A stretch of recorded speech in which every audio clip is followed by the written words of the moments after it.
తాకట్టులో ఉన్న బంగారాన్ని విడిపించి ఆ రోజు ఆన్లైన్ ధరకే కొంటుంది కొమ్మూరి గోల్డ్. నమస్కారం, సుమన్ టీవీకి స్వాగతం. మన హిందూ సంప్రదాయాలలో మనకున్నటువంటి పండుగలలో చెప్పుకోదగినటువంటి అత్యంత ముఖ్యమైనటువంటి పండుగ అక్షయ తృతీయ. అక్షయము అంటే నశించినది అని అర్థంగా పండితులు చెప్తూ ఉంటారు. అయితే ఈరోజు చేసేటువంటి దానాలు, పూజలు ఇవన్నీ కూడా అక్షయమైనటువంటి ఫలితాలను ఇస్తాయని పురాణాలు కూడా చెప్తున్నాయి. అయితే ఈ అక్షయ తృతీయ ఏ రోజు చేసుకోవాలి? ఏప్రిల్ 19న చేసుకోవాలా, లేకపోతే 20వ తారీఖున చేసుకోవాలా అన్న కన్ఫ్యూజన్ చాలా మందిలో నెలకొని ఉంది.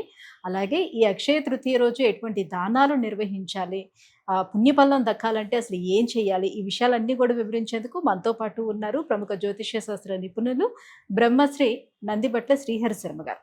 గురుగారు నమస్కారం. వాగర్థావివ సంపృక్తౌ వాగర్థ ప్రతిపత్తయే జగతః పితరౌ వందే పార్వతీ పరమేశ్వరౌ ఆదిత్యాయ చ సోమాయ మంగళాయ బుధాయ చ గురు శుక్ర శనిభ్యశ్చ రాహవే కేతవే నమః.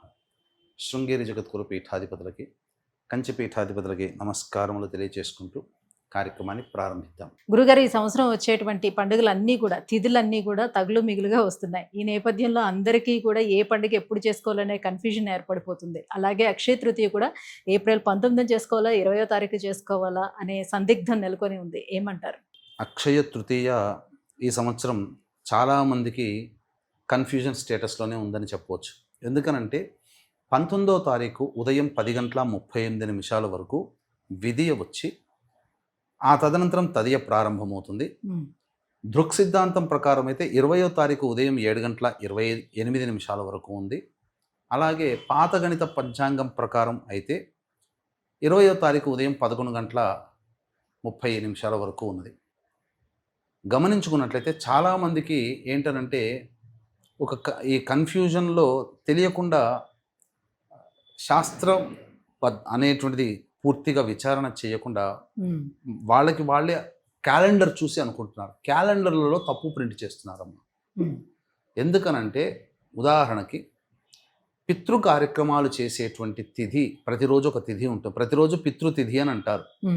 అంటే ఉదాహరణకి ఇప్పుడు చైత్రమాసం పౌర్ణమి రోజున ఎవరైనా చనిపోయారు అనుకోండి, పితృతిథి పౌర్ణమి అని అంటే ఒక తిథి చెప్తారు, పితృతిథి పౌర్ణమి ఈ రోజు అని చెప్పి. అలాగే తదియ తిథి పితృతిథి అని చెప్పి 19వ తారీఖు ఉంది. పితృతిథి 19వ తారీఖు, దాన్ని వీళ్ళేం చేశారు, తదియ తిథిని అక్షయ తృతీయ కూడా అదే రోజు అనుకొని చాలామంది భ్రమించేసేసి ఈ అక్షయ తృతీయ 19నే చేసుకుంటున్నారు. కానీ వాస్తవానికి అక్షయ తృతీయ అనేటువంటి పండుగ 20వ తారీఖు చేసుకోవాలి. ధర్మసింధు ప్రకారము చూసుకున్న అనేక మంది జ్యోతిష పండితుల అభిప్రాయ ప్రకారము 20వ తారీఖు రోజునే ఈ యొక్క అక్షయ తృతీయ చేసుకోవాలి. ఈ అక్షయ తృతీయ రోజున అంటే ప్రధానంగా మానవుడు చేయాల్సినటువంటిది దానాది కార్యక్రమాలు, పుణ్య కార్యక్రమాలు. ఎందుకు? క్షయము కానటువంటిది అక్షయము. కాబట్టి ఏ చిన్న పుణ్యము చేసినా, పుణ్యము అంటే దానము చేసినా, పూజ చేసినా, అర్చన చేసినా, హోమము లేదా యజ్ఞము చేసినా దీని ప్రభావము 1,000,000 రెట్ల ఫలితం అని చెప్పి మనకు యుగ యుగాల నుంచి ఆచరణ పద్ధతిలో ఉంది. పైగా కృతయుగము ఈ రోజునే ప్రారంభమైంది అనేటువంటిది మనకు ప్రధానంగా వినిపిస్తున్నటువంటి పురాణాంతర్గతంగా. ఈ రోజునే పరశురాముల వారు జన్మించడం జరిగింది, వైశాఖ శుద్ధ తృతీయ రోజున. కాబట్టి పరశురాముల వారిని స్మరించుకుంటూ తర్పణాన్ని కూడా విధిగా యముడికి, భీష్ముడికి ఎలాగైతే చేయాల్సిన బాధ్యత ఉందో మరొక వ్యక్తికి మనం చేయాల్సింది పరశురాముల వారికి బాధ్యత మనందరిది. కాబట్టి మధ్యాహ్నం 12 గంటలకి ఆయన జన్మించాడు. కాబట్టి 12:30 మధ్యలో ఆ సమయంలో పరశురాముల వారికి తర్పణాది కార్యక్రమాలు సంతానం అనగా తండ్రి ఉన్నవాళ్ళు, తండ్రి లేని వాళ్ళు అందరూ చేయాల్సినటువంటి బాధ్యత, ఇందులో సందేహం లేదు. అయితే ఈ అక్షయ తృతీయ రోజున మనం చెప్పుకున్న పుణ్యాది కార్యక్రమాలు చేయాలని చెప్పి, ముఖ్యంగా దానాది కార్యక్రమాలు చేయాలి. ఈ రోజు నుంచి ఎండతాపం పెరుగుతుంది కాబట్టి అవకాశం ఉన్నటువంటి వాళ్ళకి, బ్రాహ్మణులే అని కాకుండా ఎవరికైనా కానీ జలదానం చెయ్యాలి. 5 రూపాయలు పెడితే వాటర్ బాటిల్స్ వస్తాయి. ఒక 100 బాటిల్స్ అంటే 500 రూపాయలు. శక్తి ఉన్నవాడు, మనసుంటే ఖచ్చితంగా అందరికి ఒక 100 మందికి దానం చేస్తే, ఇప్పుడు మీకు చెప్తానంటేనమ్మా, మనము ఎంతసేపటికి కూడా మన జీవితంలో మన కుటుంబం కోసం ఆరాటపడుతూ జీవనం చేస్తున్నాం. కానీ ధర్మం ఏం చెబుతుందంటే మనతో పాటు ఈ భూమి మీద ఉన్నటువంటి చరాచర సృష్టి అంతా కూడా ప్రాణికోటితో సమానమే కాబట్టి అందరికీ ప్రాణం అనేటువంటిది అనేక జీవరాశుల్లో ఉంది కాబట్టి ఆ జీవరాశికి ముఖ్యంగా 2 రకాల ఆర్తులు ఉంటాయి. అన్నార్తి, దాహార్తి. ఈ 2 తీరితే మిగతా ఏవైనా కానీ పనులు చేసుకోవచ్చు. దాహం వేసినప్పుడు నీరు తాగడం, అలాగే ఆకలి వేసినప్పుడు అన్నం తినడం. ఇవి 2 కూడా ప్రతి ప్రాణి చేస్తుంది. ఈ రెండింటిని మనం ఎవరికైతే మనం దానం చేస్తామో తప్పకుండా వాళ్ళు దానం చేసిన వ్యక్తులలో పుణ్యరాశి పెరుగుతుంది. అటువంటి పుణ్యరాశిని పెంపొందించుకునే అతి కొద్ది అలభ్య పుణ్యతిథులలో మొట్టమొదటిది ఈ అక్షయ తృతీయ. కాబట్టి వీలైనంతగా శక్తి కొలది 100 రూపాయలు పెడితే 20 బాటిల్స్ వస్తాయి. 20 మందికి దారిన పోయే బాటసారులకి దానం చేయండి. అలాగే అక్షయ తృతీయ రోజు ఖచ్చితంగా అందరూ బంగారం కొనుక్కోవాలనే నెపంతో అప్పు చేసిన బంగారం కొనుక్కునే వాళ్ళు ఉంటారు. నిజంగానే అక్షయ తృతీయ రోజు బంగారం కొనాలా, కొని మన దగ్గర పెట్టుకోవడమా, లేకపోతే బంగారం దానం అనేది చేయాలా? చాలా మంది చేసేటువంటిది ఏంటంటే అక్షయ తృతీయ రోజున దానమే అన్నారు, బంగారం కొని దానం చేయండి. ఇప్పుడు బంగారం అనేది కొండెక్కి కూర్చుంది, దాన్ని మనం పట్టుకోలేము. ఒక 1/2 గ్రాము అని అంటే దగ్గర 10,000 ఖర్చు అయిపోతుంది. కాబట్టి 10,000 పెట్టి 1/2 గ్రాము కొనుక్కొని దానం చేయడం కంటే దాన్ని దగ్గర పెట్టుకోవడానికే ఇష్టపడతారు.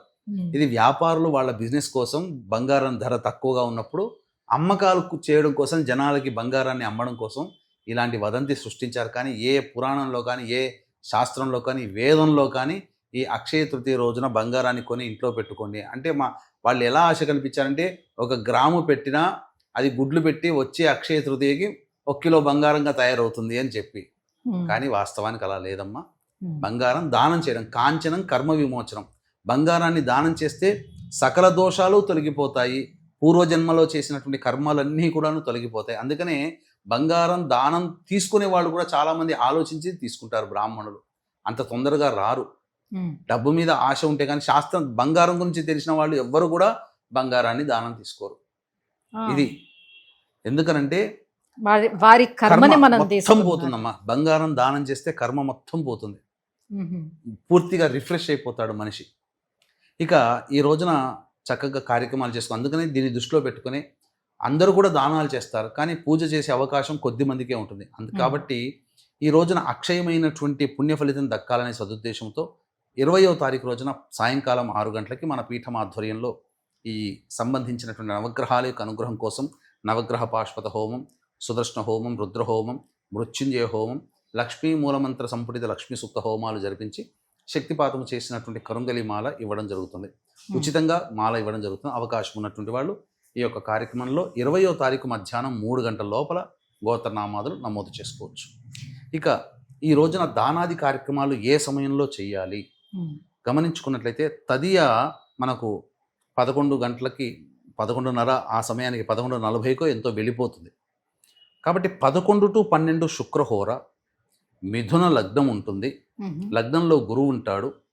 పైగా ఆ రోజు సోమవారం అయింది, రోహిణీ నక్షత్రంతో ఉన్నటువంటిది. హోరాధిపతి అయినటువంటి శుక్రుడితో చంద్రుడు కలిసి 12వ ఇంట ఉంటాడు. చాలా అద్భుతమైన సమయం. దానాది కార్యక్రమాలు కనుక చేయాలని అనుకున్నప్పుడు ఖచ్చితంగా 11 నుంచి 11:40 లోపల దానాది కార్యక్రమాలు చేసుకుంటే చాలా మంచిది. ఈ సమయంలోనే 11 to 11:40 మధ్యకాలంలో గళ్ళ ఉప్పు, పసుపు, అలాగే గోమతి చక్రాలు, అలాగే నక్షత్ర గవ్వలు, ఇవి లక్ష్మీప్రదం అని అంటారు.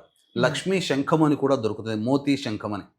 ఇటువంటివన్నీ కూడాను మనం కొనుక్కొని ఇంట్లో కనుక తెచ్చిపెట్టుకుంటే ఖచ్చితంగా ఈ అక్షయ తృతీయ రోజున 11 గంటల నుంచి 11:40 మధ్య కాలంలో శుక్రహోర ఉంటుంది. ఈ సమయంలో దానాది కార్యక్రమాలు చేయడం, అలాగే ఈ సమయంలో వీలైనన్ని వస్తువులు, ఇంతకుముందు చెప్పినటువంటి వీలైనన్ని వస్తువులు మన ఇంటికి తెచ్చుకుంటే లక్ష్మీప్రదము అవుతుంది.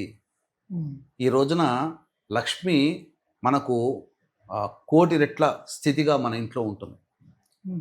అంటే లక్ష్మి అంటే డబ్బనే కాదమ్మా, సంతోషము, ప్రేమ, ఆప్యాయతలు, దాంపత్య సౌఖ్యము, దంపతుల మధ్య విభేదాలు తొలగిపోతే ఆనందము, సంతోషంతో కూడుకున్న జీవితం 1,00,00,000 రెట్లుగా మన జీవితంలో ఉంటుంది. దీంట్లో ధనము కూడా ఒకటి కాబట్టి డబ్బు వస్తుంది. కానీ ఈ రోజుల్లో లక్ష్మి అంటే డబ్బు, డబ్బు అంటే లక్ష్మిగా తయారైపోయింది. లక్ష్మి అంటే కళ. ఆ అమ్మాయిలో కళలో లక్ష్మి కళ ఉట్టిపడుతుంది అంటే డబ్బు కనబడుతుంది అమ్మాయిలో. అంటే ఆనందం, చక్కటి కళ, ఆ ఇంట్లో ఆ విధంగా సంతోషంతో కూడుకున్న జీవన విధానం ఉంటుంది. ఇది ఈ రకంగా చెప్పవచ్చు. అన్నిటికంటే ముఖ్యంగా ఈ రోజున సాయంకాలానికి ప్రధానంగా దేవాలయానికి చేరుకొని విష్ణు ఆలయానికైనా, అమ్మవారి ఆలయానికైనా, లేదా శివాలయానికైనా కానీ చేరుకొని 6 గంటలకల్లా చేరుకోవాలి. 6 గంటలకి సూర్యాస్తమయం అయిపోతుంది. చేరుకొని నవగ్రహాల చుట్టూ ఉంటే శివాయ నమః అంటూ 27 ప్రదక్షిణలు, అలాగే రావి చెట్టు చుట్టూ ప్రదక్షిణలు చేసి ఇష్టదేవత ఆలయానికి ఎవరికి ఇష్టం ఉంటే వాళ్ళు వెళ్ళి ఆ దేవుణ్ణి దర్శించుకొని అర్చనాది కార్యక్రమాలు చేసుకొని 6:50 వస్తే ఆకాశం చీకటి పడి వెలుతురు తగ్గి చీకటి వస్తూ మధ్యలో చంద్రుడు వస్తాడు. ఆ చంద్రుని చూసి ఈశ్వరుడు ఇష్టం అన్నాడు అనుకోండి, ఏంటి ఉమాశంకరాయ నమః లేదా సాంబ సదాశివాయ నమః అంటూ 27 సార్లు కానీ, 54 సార్లు కానీ, 108 సార్లు కానీ ఆ యొక్క చంద్రుని చూస్తూ చేయాలి. అమ్మవారైతే ఓం ఐం హ్రీం శ్రీం శ్రీమాత్రే నమః, విష్ణువైతే ఓం నారాయణాయ నమః, ఇలా 27, 54, 108 సార్లు ఆ చంద్రుని చూస్తూ కనుక చేస్తే ఆ రోజున అనగా 19వ తారీఖు రోజున చేయాలి. ఇది 20 కాదు, ఎందుకంటే 19వ తారీఖు సాయంకాలం తదియ ఉంది కదా, ఆ సమయంలో మధ్యాహ్నానికి అయిపోతుంది కాబట్టి 19వ తారీఖు రోజున చంద్రుని ఆకాశంలో చూడాలి.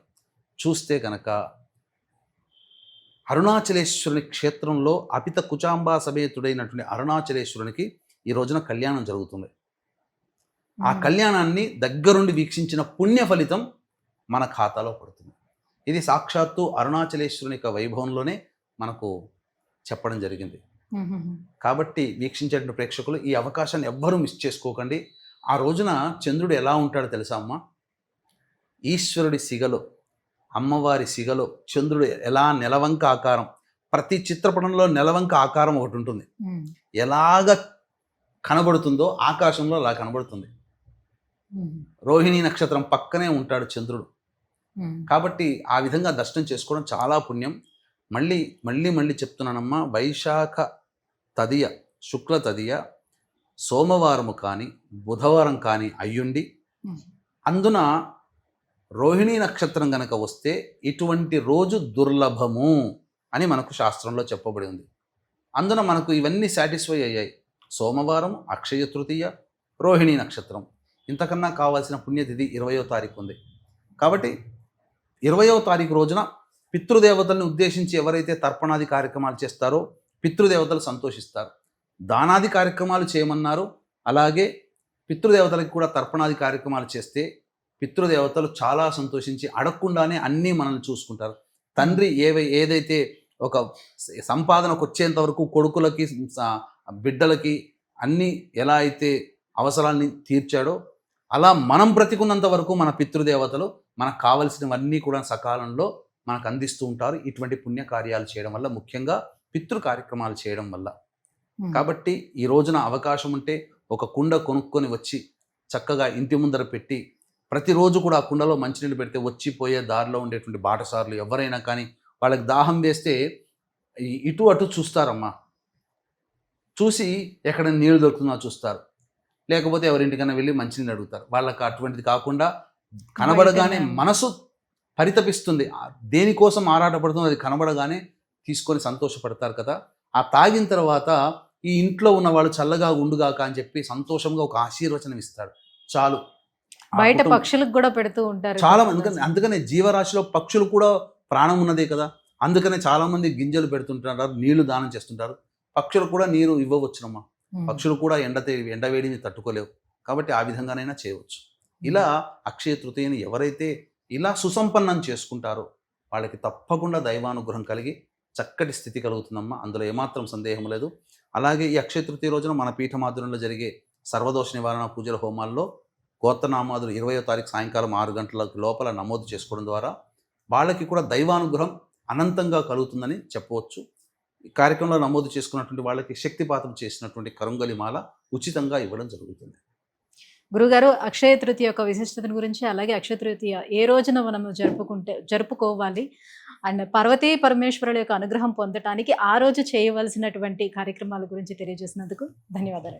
సర్వం శ్రీ ఉమామహేశ్వర పరబ్రహ్మార్పణమస్తు.